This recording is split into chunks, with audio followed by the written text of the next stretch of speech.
Hello everybody, Justin from Playing Board Games here, and today I'm excited to talk about Bless and Curse in the current format. This was a video I was very interested in recording because there has been a lot of online discourse regarding how you can't build Bless decks Bless decks or Curse decks or Paradoxical decks in current. And while I am not here to refute those points because I have not actually built a deck for those yet, what I am here to do is to analyze the shape that Bless and Current take within the current format. A big thing about this is that rotating cycles bring in changes that can alter how things are done. And I feel like people, obviously, for a long time, have been building Bless and Curse decks with the Innsmouth Conspiracy in their collection because it came first and it had everything needed to build for Bless and Curse decks. They did have their weaknesses at the time. For example, Bless and Innsmouth was kind of just... It had a lot of heavy lifting from Hemlock Vale to really get there. While Curse wasn't necessarily really Curse, it was kind of just a good time. So it was one of those things where Bless had good payoff, but it had bad enablers. And Curse had bad payoff, but good enablers. And it kind of switched in Hemlock Vale, where Bless had good enablers, but bad payoff, and Curse had bad enablers, but good payoff, right? And it's a very awkward thing because, again, we are now looking at half of an archetype or mechanic that people have just now become used to being one. So I think what the goal of this video here is we're going to look at Blessed, Cursed, and Paradoxical. We're going to talk about the shape that they are. We're going to talk about their payoffs, enablers, mitigation, and bulk. I'll explain what those are all in a second. But I think what we should start with is what form these cards take. Bless before this, Dice Gods, thank you so much for the sub, 43 months of the Golden Table. Bless before this was in a state where the idea for Bless that a lot of the time that you saw was just that you would pull Bless tokens to guarantee tests and get a lot of value out of those, right? So you would be able to stack multiple effects for various superpowers to get things done.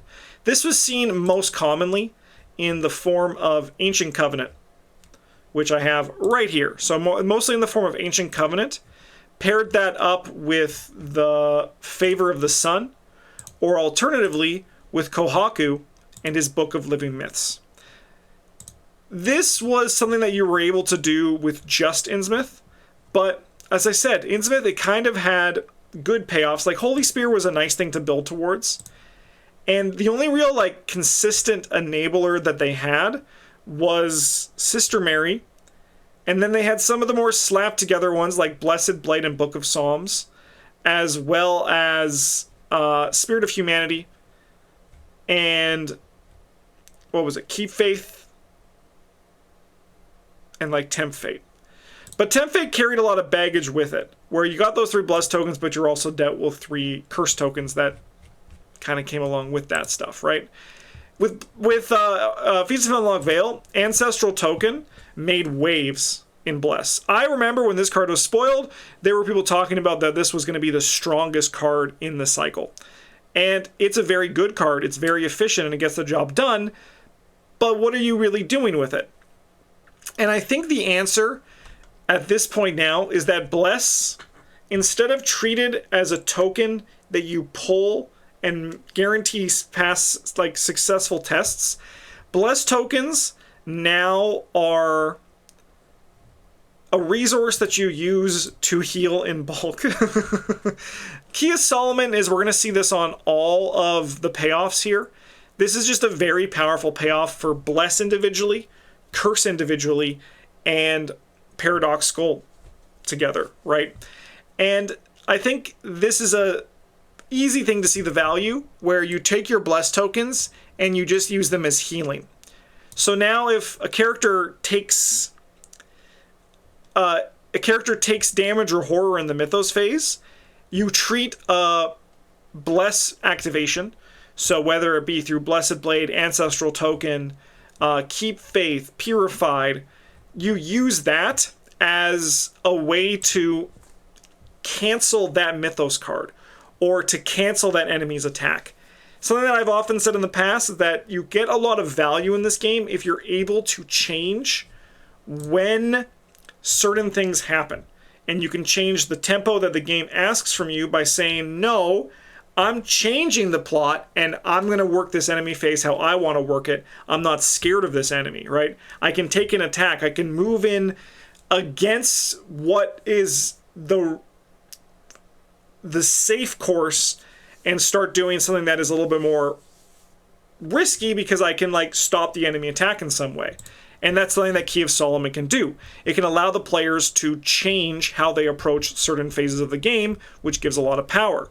And I think that's kind of where Bless comes in terms of this.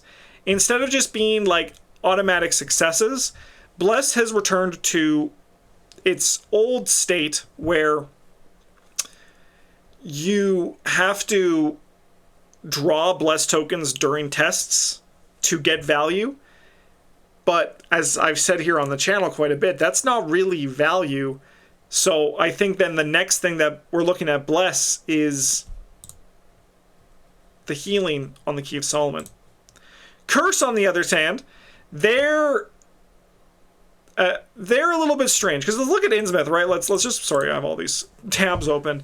If we look at Innsmouth, like, what are the curse payoffs that we have here? Cryptic Grimoire, which I've played to success, but I wouldn't really necessarily consider to be like a good universal payoff. Flute of the Outer Gods, I think, is the worst card ever printed in this game, right? We're not Lucky Penny. Tristan Bodley is not really a payoff. There's the Armageddon Eye of Chaos Shroud of Shadows cycle. But again, like, that's not really a payoff when, like, it's better to just use a traditional kill spell. And, like, that's the unfortunate thing here. And then there's Curse of Aeons. Don't get me started. Over here on the curse side, like, this is an enabler, not a payoff. This is an enabler, not a payoff. This is a payoff, the Stygian Eye, but again, I don't think it does enough to really like make things matter. So there's so many enablers. Again, you might think this is a curse payoff. No, this is a curse enabler, because it's adding curse tokens. You're not using your curse tokens to get value.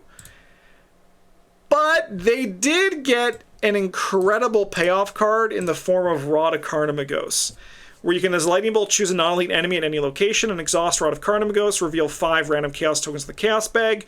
For each curse token revealed, you may search your bonded cards for a Rod event and attach it to an enemy. And then we have Rots that make enemies not able to attack. We have Rots that make enemies give you resources when you defeat them. We have ones that make them easier to fight and evade, things that damage them over time, and things that make it so they cannot move. It's just basically hard enemy removal in the form of a payoff for your curse tokens. However, with that said, while they did get good enablers to help work towards this, the enablers are not nearly as good as they are in Innsmouth. They now cost experience, they cost actions to play, and it's that little thing that comes with it. Paradoxical is, I think, in the hardest point here, but I think that Paradoxical was not really in a good space to begin with. Even back in Innsmouth Conspiracy, I think Paradoxical has always been more fun than it was good. And I think its role here is mostly the fact that you can use Key of Solomon for both sides of it. The economy part of Key of Solomon is very good as well. But I think overall, apart from some things in Seal of the Elders and some other stuff we're going to get into later in this video, I think Paradoxical has kind of just stayed in the same spot where it's fun, it's neat, but it's not necessarily, like, its payoffs are still kind of like pie in the sky, aim high type stuff. So I think Paradoxical ultimately has not changed too much, because even if we go back and look at the covenants here from Paradoxical, it just, like, automatically succeeds. But you know what also automatically succeeds? Ancient Covenant, right? I think a big thing that Paradoxical is missing, they'll feel the spirit of humanity because this is such a good way to just get even tokens in. Likewise with Tempt Fate. Tempt Fate is going to be a card that Paradoxical is going to miss, but I don't think necessarily Bless or Curse are going to miss. Okay, I've been saying words like payoffs and enablers a bunch, and I'm going to explain these 4 things that we're going to be talking about for the rest of this video. Payoffs are what you're building your deck towards. They are the thing that takes the token, the Bless or Curse token, for example, and uses them for a flashy, strong finish. It's one of those things where it goes beyond just drawing the Bless token from the bag. That's not a payoff. You're looking for something that turns those Bless tokens into something better. So like, we're looking for example, Key of Solomon. This was my example of a Bless payoff where you are turning your Bless tokens into healing. That is the payoff to your Bless tokens. Enablers are ways for you to continually fill the bag with Bless tokens. This goes beyond just this archetype. All of your decks, for when you're building an archetype, you're going to want to look for payoffs and enablers. It's kind of like the staple part of an archetype. It exists for all of these. And there are some times when like you have to just find the right enablers for your combo to get your payoffs working really, really well. Bless and Curse also have something that is unique, not necessarily to just them, but is unique to their space, and like the kind of like the more like, it's like Doom. Doom is another thing where there's some sort of like risk reward, and you have to kind of like keep your consistency going, and this is called mitigation. So an example of this for Curse as an easy one is Dawnstar, where you can turn the downside of Curse tokens into an upside. This was something in Innsmouth Conspiracy in the form of Blasphemous Covenant and False Covenant. This is something that I often would say you want to make sure you have at your table if someone is running this archetype, because you need some form of mitigation to negate the downsides of the archetype. So we're going to be talking about that as well. So really easy so far, right? Payoffs, the thing that you are using the tokens for. Enablers, the things that consistently add tokens.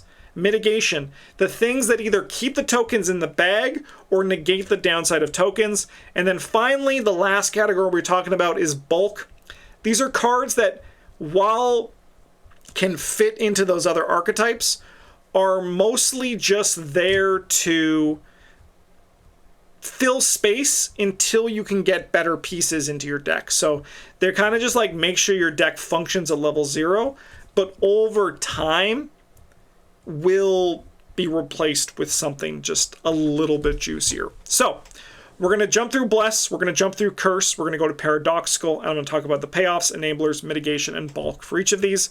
And when relevant, when I don't want to spend too long on this, because you could really dive deep into this kind of stuff, we're going to also talk about some of the stuff they've lost from Innsmouth Conspiracy in similar zones. All right, let's talk about the Bless payoffs. As I mentioned, Key of Solomon is the big Bless payoff in my mind. Kohaku is also very interesting here. He's, I think, a very crucial part of this, where he shows you what Bless and Curse tokens are likely going to become with this. Because he has that first part of his ability where you either add 1 Bless or 1 Curse, and then whichever there are fewer of. But this second ability, I think, is like the signpost to show what this archetype should be doing. And in my mind, I feel like it is changing the idea of Bless and Curse tokens into a resource, as opposed to, this is like the payoff. This is the payoff for this. And it fits for Paradoxical the most because it's both of them. But because of the front part of Kohaku's ability, you can add these over time in order to trigger this, right? So you can you add some Bless tokens with your Blessed Blade, right? and then you add a curse token with his ability, or you add curse tokens through another means, your next turn you can remove those bless and curse tokens to take additional action. And it's just like the value comes from that for this sort of thing. The other payoff that we have in Bless, but I do have an asterisk on this, is Miracle Wish. Play after one or more Bless tokens are revealed during a skill to skill location. Search your bonded cards for Evanescent Ascension and put into play. Place up to X resources as wishes to a maximum of the number of Bless tokens revealed and remove Miracle Wish from the game. If it has no wishes, set it aside out of play. As a reaction, when an investigated location would fail a skill test, spend one wish and exhaust Evanescent Ascension. Resolve that investigator's Elder Sign effect in addition to all other tokens revealed during this test. It doesn't really do too much. It sounds fun, but then you can start poking little holes in it where it's like, oh, I still need to pass the test for my Elder Sign effect. What if my Elder Sign doesn't really, like, do anything? It's a little bit awkward, and it technically is a payoff, but I'm not here including it as a full payoff because it's just, like, not good enough, but I know someone would probably be upset if I did not include it in this video. Alright, enablers, as I mentioned, there are some really strong enablers here. Blessed Blade 4. This is not necessarily a payoff because it's not doing anything with the Bless tokens. This is just like a weapon that's very good that puts Bless tokens in the bag, so it's not really a payoff for the Bless archetype, but it is an enabler for putting Bless tokens in the bag. It's also just like a really good weapon. And realistically, probably the best weapon in this current format right now, because it's just like +2, +1, throwing a bunch of Bless tokens. It also is technically also Bless mitigation, which is crazy as well. But it is kind of also some Bless mitigation that we have here for that part as well. As mentioned, Ancestral Token is a very good Bless enabler. This was the thing that kind of allowed Bless decks to sing when it was spoiled, when it was revealed to the community.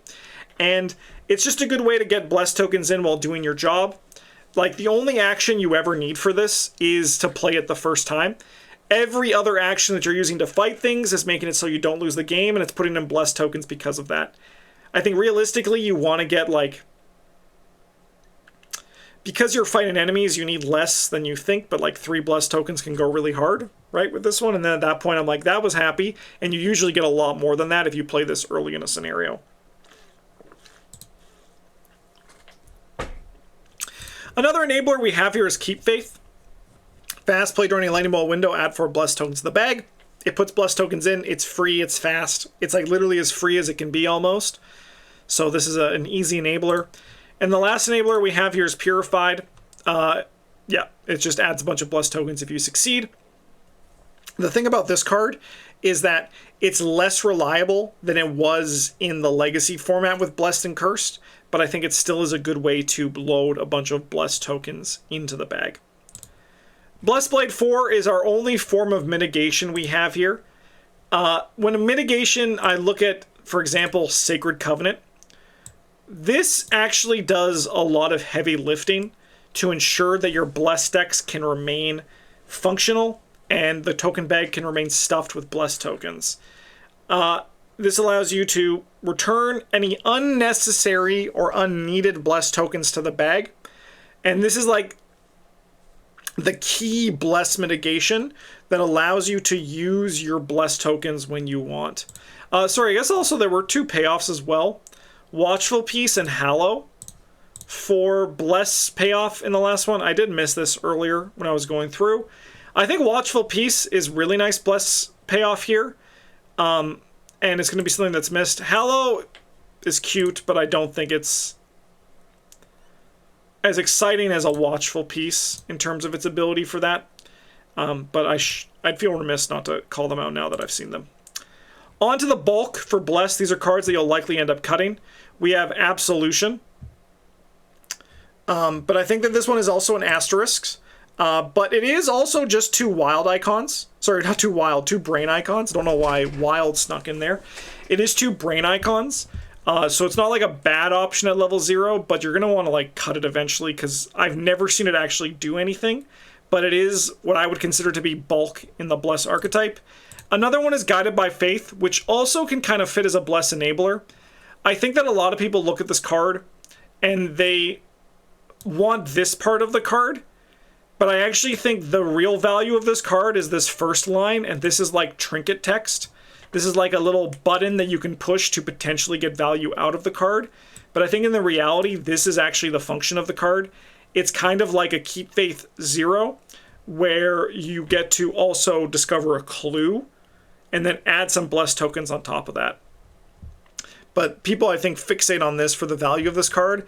But I think this is a good level 0 card for being bulk in your Bless decks. Mostly because it's also an enabler. Alright, on to Curse. As I mentioned, Rod of Carnimagos is the really crazy payoff here. It's a very strong card.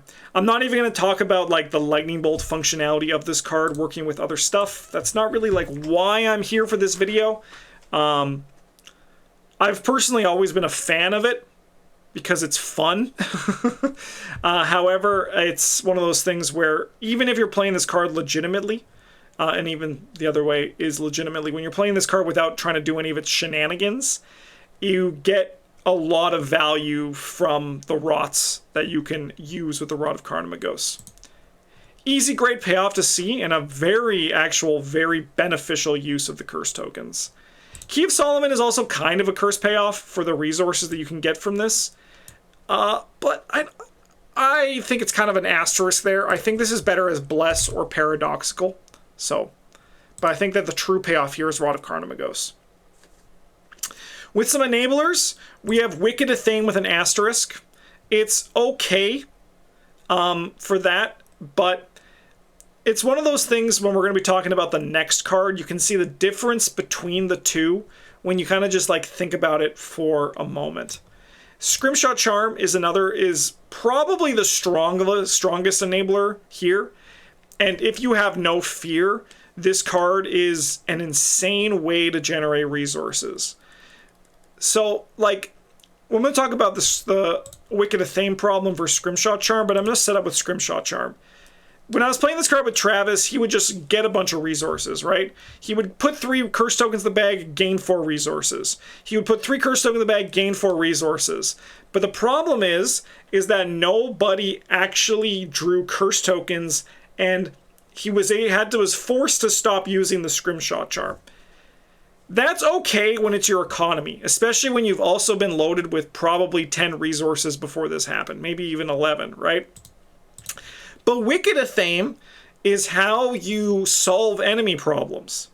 So if you can't put in Curse tokens because this was your Curse enabler and the bag is loaded of curses and you don't really have like a payoff for it or a way to remove Curse tokens, you're suddenly looking at a weapon that you actually can't really fight with that well because you need to add Curse tokens for this to function. And that's a big reason why Wicked Athame has an asterisk as an enabler. Another enabler is Prismatic Spectacles. I think there's a case for this being a payoff in Kohaku because he can pull Curse tokens when he wants to. But apart from some token manipulation, which there are ways of doing, this is kind of like skirting the line between payoff and enabler. Excuse me.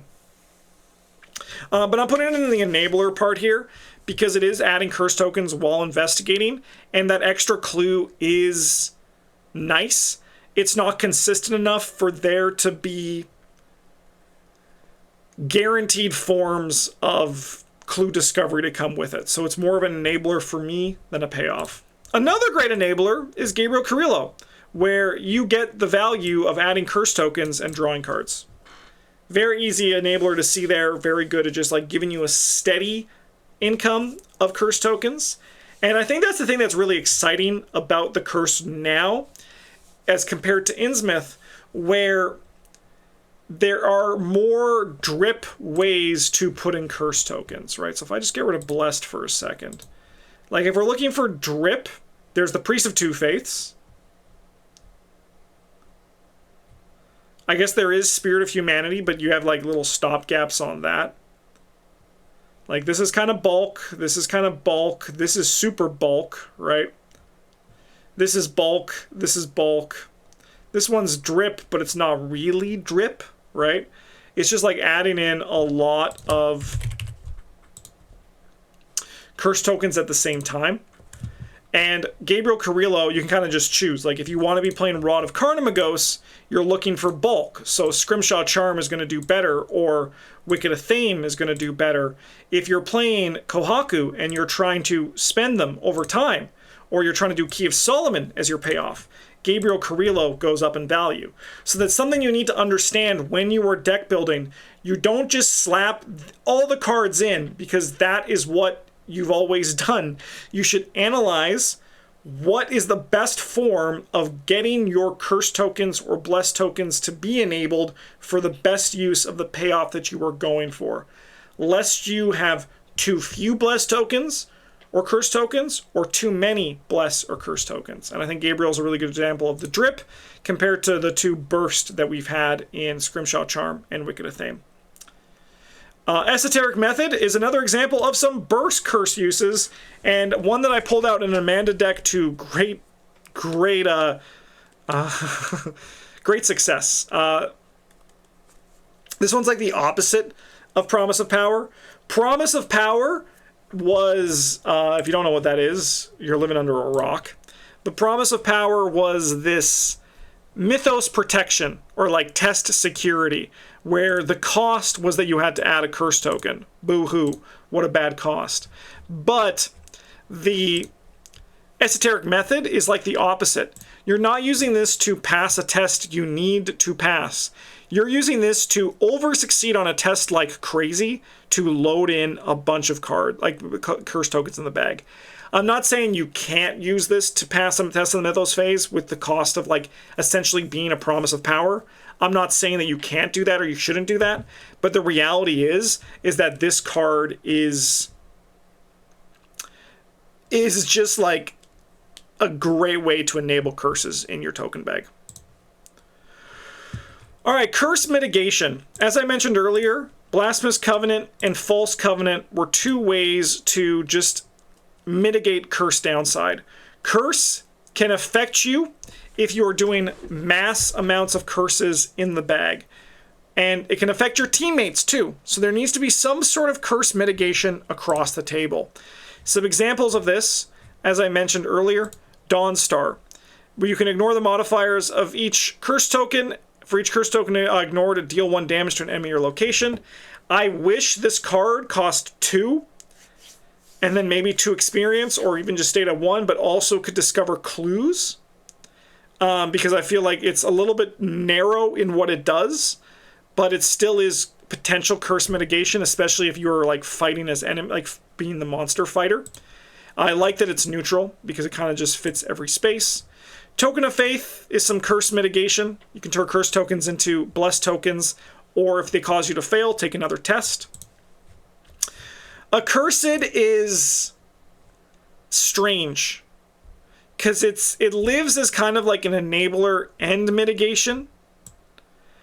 It's a very interesting design. I don't know if it's necessarily great. This one might have an asterisk on it, but it kind of lives in both enablers and mitigation.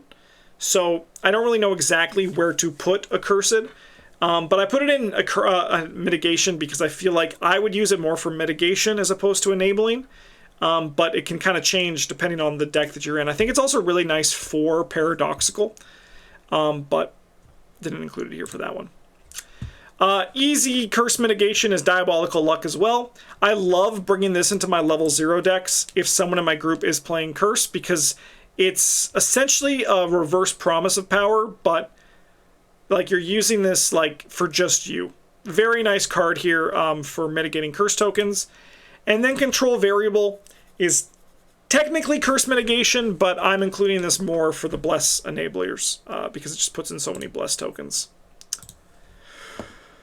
Okay, last up we got Paradoxical. And as I said, Paradoxical wasn't really great before this, and it's still not necessarily great right now, but we have a few payoffs. I think the big payoff, like everything else, is Key of Solomon, where you can use it for both the healing or the curse tokens. I think that the big payoff, though, really for Blessed Curse is Kohaku. I think that's the real big enabler here for, the payoff here for Paradoxical, which is just extra actions. By the way, Shark Boy, thank you so much for the sub. Welcome to the Golden Table.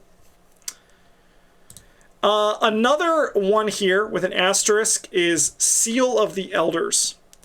This is a fun card, and I saw Travis play it to actually pretty good success in our blind run of the Feast of Hemlock Vale. Where you can get these little aliens to come join your side. If you reveal 2 Bless, 2 Curse, or both, you can remove them. This kind of does fit with Bless and Curse, but I think reality is you're only playing this if there's a chance to get both of them, but you're happy to just hit one of them. So that's kind of what Paradoxical is, right? Because you're trying to hit, ultimately in a perfect world, both of those. The other is the Broken Diadem here. This one also has an asterisk. So this one adds offerings when you hit a paradoxical result. And it has a thing where when you hit a paradoxical result, you can treat it as an Elder Sign effect. So it really is like a much stronger version of Paradoxical Covenant, but doesn't really like sing the same way, because you have to do this setup beforehand. So like it's already very slow, and you have to find it. So it's like one of those things where like I wish that maybe the diadem started in play and then you would like be able to start going right away. So another asterisk on that one. It's there and I have to shout it out, but I don't think it's necessarily good. All right, last up, let's look at Feast of Hemlock Vale here. This one actually was shouted out by someone in chat. I think it's That's Natural. And the chat did some digging, and I think this actually is a good payoff here that I actually just completely missed on my side. So we have like Read the Signs, because they care about symbol tokens. So if you're putting in a bunch of bulk symbols, both Read the Signs and Spectral Razor can return to your hand when you reveal a symbol token. And Bless and Cursed are symbols. And there is the form of Katarina, who is not in Feast of Hemlock Vale, but more importantly, all of McBride can allow you to choose symbol tokens to resolve, which I think is actually a pretty hype way of guaranteeing that you get tokens that you can like find your Bless and Curse tokens, because you're going to be loading so much into the bag to do this. I think that it also just actually works pretty well with Kohaku. And yes, it also, as you're saying in chat, Astute, can also help you to get your Speak to the Dead, which can get you these Spectral Razors back if there is the chance that maybe you lose them, if you don't get the symbol tokens that come with it, or if you need to play them before you get Olive. One thing, though, that's really nice about all this is that Key of Solomon continues to just be the best damn payoff for any of these archetypes here. This allows you to turn those curse tokens into 2 resources, which is conveniently the amount you need to pay for a Spectral Razor or a Read the Signs. So that's really nice. On to the enablers here. They're mostly the same. It's Scrimshaw Charm. The money from this one is really good, especially if you are trying to do a Spectral Razor, Read the Signs, all of McBride. You can add 3 curse tokens, gain 4 resources, and get 2 plays on your Spectral Razor or your Read the Sign. Keep Faith 2 just puts in a bunch of Bless tokens. Esoteric Method puts in a bunch of curse tokens. Purify puts in Bless tokens. For Paradoxical, what you're really looking at, Drip is good, but you're kind of looking to just like bulk load up as quick as possible. Like in a perfect world, what you really want to do is like have a turn where you take a test and you put Esoteric Method and Purified on the same test and just put in like 5 Bless and 5 curse tokens, and then you're sitting pretty for a very long time. The mitigation for Paradoxical Covenant is strange because you necessarily don't want downside for your... You necessarily don't want like to avoid the downside of or remove curse tokens, and you kind of want to keep both curse tokens and bless tokens in the bag. That's why actually when I play Paradoxical, I actually end up playing Blasphemous Covenant. Like, Daniel and I did a run where we tried to play Paradoxical, and I feel like we actually probably would have been better if one of us played Blasphemous and one of us played Sacred, just to keep our things loaded in there, because I think, again, this actually doesn't really do anything. And I think that there's really no good paradoxical mitigation here. Like, even Token of Faith is not really great, because you want to try to keep things as even as possible in there, and there's not really a good, like, balancing act. Like, if you look at this as well, there was, like, Rite of Equilibrium was a great enabler. Also can kind of be not necessarily mitigation, but it can allow you to just, like, keep it loaded, which is really nice. And we don't really have that here for Paradoxical. Likewise with Bulk, there's not really anything here that's there to take up space that we didn't already see. Like, again, like I said, maybe a Cursed, but I'm not too... Nothing was really, like, making me be like, that's what I want to see here in my Bless or Curse deck. Sorry, in my Paradoxical deck that can to do that. So, those are the three archetypes we have here: Bless, Curse, and Paradoxical. To close this out, again, what I think these have changed is that their identities have become different than they were and how everyone kind of just accepted them to be for the longest time.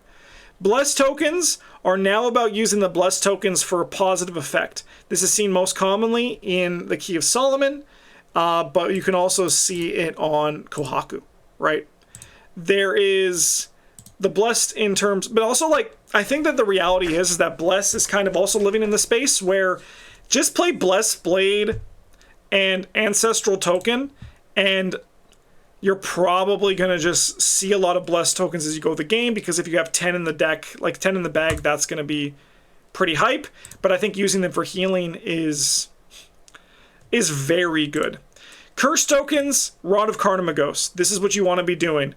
Beyond that, there's really, like, no super interesting payoff for Curse. And the enablers, while good, like Scrimshaw Charm is very good, I think they're less ubiquitous than the form of Faustian Bargain, for example, for economy, because they're kind of the same thing. Paradoxical continues to live in a strange place, but I do actually think the best part for Paradoxical is that Read the Signs, Spectral Razor, Olive McBride deck, especially with Kohaku. I think that deck with the Read the Signs and the Olive McBride is where I'm going to be going for my Kohaku deck when I try that out in Current, which I'm very excited to do. Again, I don't know if these archetypes are going to be amazing. I mean, I think Curse is going to be amazing because Rod of Carnimagos is just, like, that damn good. However, this was kind of hopefully a good shining a light. I hope this was a good, like, shining a light on these archetypes and what state they're going to be within here. Because I think that it's a little bit defeatist to just say it's going to be bad and not even analyze what they are now, because that is what rotation is all about. Finding what's there and finding how they're going to work, because someone is going to pick up just Feast of Hemlock Vale. They're not going to get Innsmouth anymore, and they're going to want to do something with their curse tokens, and I think it's important to identify what that is and where they can find success, because I do think that while they are different, I think they're probably still going to be pretty good at getting the job done. In the meantime, thank you so much for watching, everybody. I hope you enjoyed this video.